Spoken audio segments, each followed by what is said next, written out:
हरे कृष्ण। एक महात्मा, उनके दो शिष्य थे, लेकिन उन दोनों शिष्यों की आपस में नहीं बनती थी। उन दोनों शिष्यों के बीच में मनमुटाव चलता रहता था। अब गुरु महाराज दोनों को समझाते कि भाई तुम समझ जाओ, तुम समझ जाओ। एक दिन क्या हुआ, दोनों गुरु महाराज जी के चरणों की सेवा कर रहे थे रात्रि में। एक शिष्य गुरु के बाएं चरण की सेवा कर रहा था और एक दाएं चरण की, पैर दबाते ना, चरण दबाते, एक बाएं चरण की, एक दाएं चरण की सेवा कर रहा था।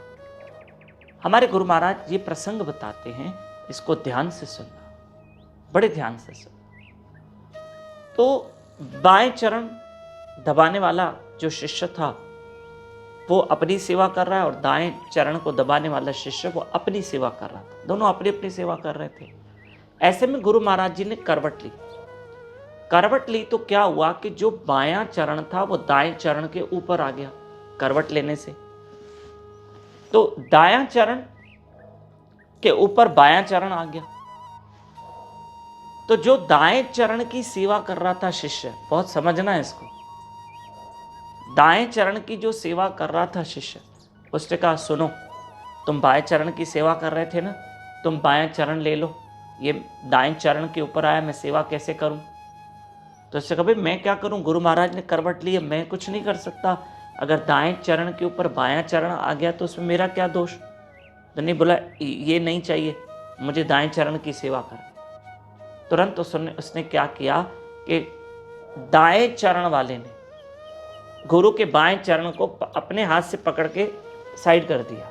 अर्थात अब गुरु महाराज सीधे हो, वैसे करवट में सोए थे ना, अब सीधे हो।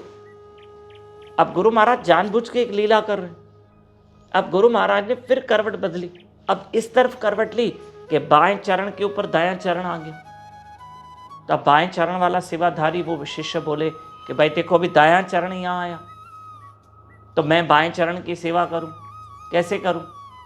तो उससे क्या किया, दाएं चरण पकड़ा और उसको हटा दिया, अर्थात बाएं चरण के ऊपर से हटा दिया और गुरु महाराज फिर सीधे हो गए।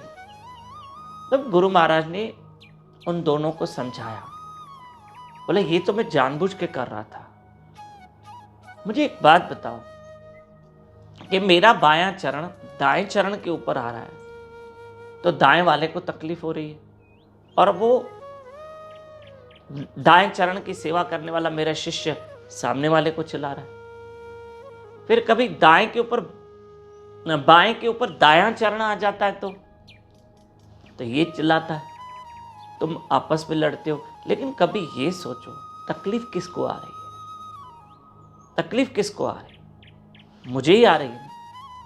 तुम बाएं चरण को हटा रहे हो, तुम दाएं चरण को हटा रहे हो, वो इस पैर को हटा रहा है, वो इस पैर को हटा रहा है, तकलीफ तो मुझे आ रही है ना, तुम्हें थोड़ी हो रही है। तुम्हें लगता है कि मैं दाएं चरण की सेवा करूं तो बायां चरण आड़े ना आए, और तुम सोचते हो मैं बाएं चरण की सेवा करता हूं तो दायां चरण आड़े ना आए। लेकिन तुम दोनों उस ईगो में आके मुझे ही कष्ट दे रहे हो और मेरे चरण को पकड़ के साइड कर रहे हो, कभी इधर कर रहे हो दायां चरण, कभी बायां चरण इधर।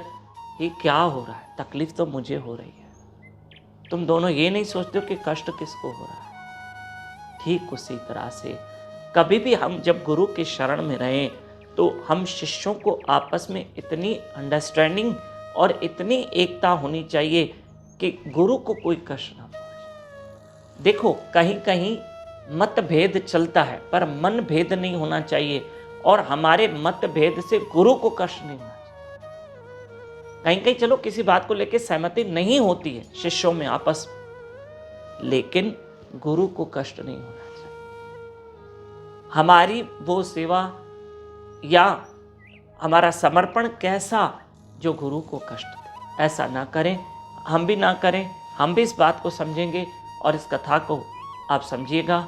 और इन दिनों भागवत कथा चल रही है। आज तो भागवत कथा का सोमवार है ना, तीसरा दिन है, कल मंगलवार चौथा दिन है। वर्धा शहर में भागवत कथा चल रही है, 5 जून तक चलेगी। और शाम को 6 बजे यूट्यूब चैनल दामोदर दास पे लाइव रहकर भागवत कथा श्रवण करें। जो वर्धा और आसपास शहर में महाराष्ट्र में रहते हैं ना, जहाँ कथा चल रही है, वो सामने आके दयाल नगर से गोदड़ी वाला धाम में कथा सुनें।